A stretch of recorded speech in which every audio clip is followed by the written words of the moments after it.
Hey, what's up everybody? Steven here, the Horror Freak 85. Today is Wednesday, so that means it's Wild Eye Wednesday, and it's been quite a while since I've done any of these.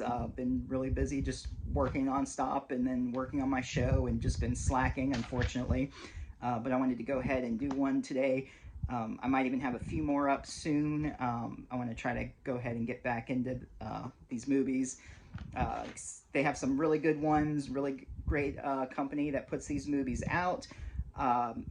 Now, you can tell from the description what movie I did, but I couldn't find anything on Internet Movie Database or a trailer on YouTube. But in the corner, either to my left or right, you'll see the picture of the movie that I did called Tales of the Dim. So basically, this is an animated feature. It's only about an hour long. It's got 14 short stories in it, and they're all just short clips, maybe a couple minutes each, few minutes, depending on, and the guy who did it, I hope I say his name right, Frank Sudo, he did everything, the animation, voices, he put it all together. What's kind of funny, it's called Tales of the Dim, and as I'm watching this, I realize why it's called Tales of the Dim, because most of the people in this are pretty dim-witted the way they act in it. So that's like a little clever title for it. The first one was called In the Ceiling. This guy is in this apartment, and this landlord is like a real douche to him, telling him, if he needs them, or people keep disappearing. He's just got this whole attitude towards them. And there's some sort of creature in the ceiling. Can't really go too much into these because they're pretty short. The next one's called The Growth, where there's this old woman and there's something growing on her cheek which like turns into a creature. We got Upside Down Man, where a man is hunting and there's like this creature there that attacks him.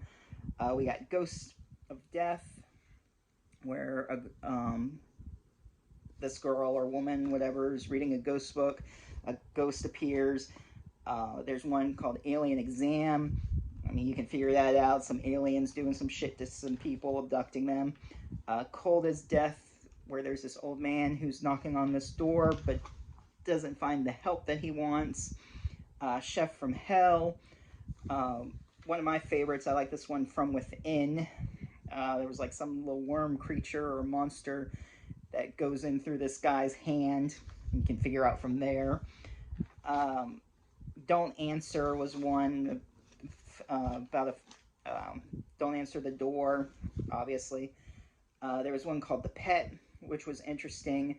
This woman said she found this dog in the dumpster, but it's not a dog. It's got like 4 eyes, and it's like this weird nails. A lot of the creatures in this, the stories are interesting. The only complaint that I have about it are like the deaths and the gore. They're almost all the same. There's a couple different clever ways that it goes about. I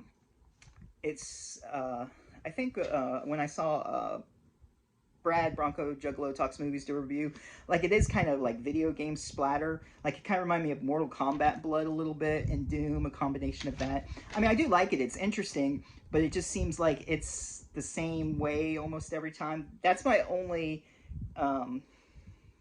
con about it. But they were good stories. I liked how they were thought out, because they were interesting stories. It's just the deaths a little bit were a lot of the same, in my opinion. Then we got Behind the Chair, which was a creature that was killing people in this room from this antique chair. I did like the Thanksgiving Turkey Massacre, where the wife was saying how they needed to go ahead and get a turkey because the turkey that he wanted to kill for Thanksgiving was too scrawny. And I think he said he gave it some plant growth, and it like grows and ends up attacking him. The next one was called Don't Stare Too Long, where a girl's staring into the mirror and something happens to her. Two Red Eyes is another monster. There were a few monsters that like sort of had the same design, fangs and claws. They were different too, but that was like my only con. It's the same thing with the deaths. But I did enjoy the story, and it was a fun watch. I do recommend watching it if you like cartoon gore. It is on Tubi. That's where I checked it out. Um, yeah, there's not really much else to say about it. I believe it is a Raw and Extreme, which I'm hoping to add it to my collection because, as you know, I have almost all the Raw Extremes. I am behind on some. Hopefully, I'll get those soon. But yeah, I mean, there were some interesting stories. Definitely check it out. Like I said, I'll leave the link for Wild Eye in the description box. Check them out. Check out everyone else who's doing Wild Eye Wednesday. Thanks for watching, and see you next time.